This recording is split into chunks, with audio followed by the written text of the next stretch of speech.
C'est la suite de ma vidéo précédente concernant la femme qui se déclare la maman du footballeur Simone Andegra. Dans cette vidéo, le joueur lui-même explique tout dans cette vidéo, donc restez connectés. Il m'a dit il connaît une académie au Bénin. Et voilà, ils prennent des jeunes de 13 ans et tout. Donc il a dit, ouais, on doit payer une somme, en fait. Combien? Tu te rappelles la somme? 400 000. 400 000, ouais. 400 000. Donc on devait payer 400 000 pour que tu quittes la Côte d'Ivoire pour aller au Bénin pour jouer dans un club là-bas. Ouais. Et qu'est-ce qui s'est passé? Et voilà, donc il a dit la somme. À l'époque, mes parents, ils n'avaient pas les 400 000. Et voilà, ma mère, elle vendait des serviettes au marché. D'accord. À Djambé, le marché là, Djambé. Wow. Donc, voilà, elle n'avait pas les sous. Donc, elle est ma soeur. Parce que ma soeur, elle allait à l'école. Et ton papa, il faisait quoi comme métier? Mon père, il ne travaillait plus. Il ne travaillait plus. Ouais. Il avait eu un souci particulier. Il a eu un problème avec son travail. Donc, il a stoppé. Donc, on dépendait plus ou moins de ma mère. Ok, donc papa ne travaillait plus, maman elle vendait des serviettes au marché, c'est elle un peu qui s'occupait de la famille et tout. Et c'est que ta grande sœur qui était partie à l'école? Oui, j'allais à l'école aussi. J'allais à l'école aussi, ouais. Ma grande sœur allait à l'école et elle gérait des cabines, tu vois. Des cabines téléphoniques? Ouais. Ok. Donc du coup, quand j'ai parlé à ma sœur que voilà, moi je vais aller au Bénin, mais on dit 400 000, c'est chaud. Tu vois, dans ma grande sœur, voilà, mon père il voulait pas parce que pour être réaliste, il n'a pas les sous. Il n'avait pas les 400 000, donc il ne pouvait pas accepter. Ouais. Donc, voilà, j'ai dû manager ma soeur. Il a supplié.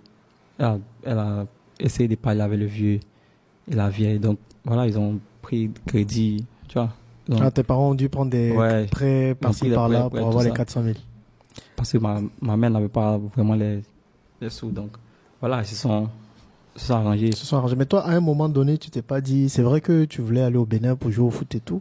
Mais peut-être tu te disais que tu mettais tes parents dans des soucis, puisqu'ils devaient aller prendre des prêts partout. Cotisant nous un peu. Et voilà, on n'a plus l'argent maintenant. Les parents sont beaucoup au courant qu'on est dans cette situation. Maintenant, c'est chaud. On se regarde. On fait comment? Les grands, ils ont décidé de dire, c'est mieux, on va dire aux parents que c'est chaud. Donc, comme par hasard, mon téléphone que j'avais gardé, donc on a utilisé mon téléphone. On a payé 4 SIM et voilà, on a payé les parents pour leur expliquer la situation. Et voilà, c'est comme ça tout s'est passé et tout. Donc voilà, les parents étaient vraiment dessus, c'était découragé même. J'imagine. Ouais. Donc mon père m'a dit d'entrer. Les parents disaient d'entrer. Que voilà, c'est la vie, ça n'a pas marché, mais on peut toujours reprendre à zéro. Donc, Dieu a compris. Mais après, nous, on a dit non, caressez un peu. Donc, comme ça, on faisait les petits boulots. Quoi comme boulot? Moi, particulièrement, je faisais du lavage. Lavage de voitures? Des voitures. Je faisais le lavage de voitures. Et il y avait une dame qui vendait de la nourriture là où on habitait. Elle vendait de la nourriture les soirs à 23h. 23h, 24h. Donc, du coup, moi, j'allais l'aider aussi à faire la vaisselle et tout. Quand les clients viennent acheter la nourriture, tout ça, moi, j'étais là, moi, je lave les assiettes et tout. Wow. Et après, voilà, quand je dois rentrer, j'ai rentré peut-être à 3h, je pense, 3h, 4h comme ça. Elle me donnait la nourriture plus 500 ou 1000 francs, ça dépend. Attends, ça, on est en 2024, hein. C'est il y a 10 ans seulement. C'est pas comme si c'est à 20 ans ou 30 ans, il y a 10 ans seulement que ça se passait. Ouais. Et toi, à cette époque-là, pendant ces 3 mois, je pense que ça devrait être les 3 mois les plus difficiles de ta vie. Qu'est-ce qui te passait dans la tête? Comment tu te sentais? Qu'est-ce que tu te disais? Parce que là, finalement, tu ne jouais même plus au foot. Il fallait chercher à manger. Quelles étaient les pensées que tu avais?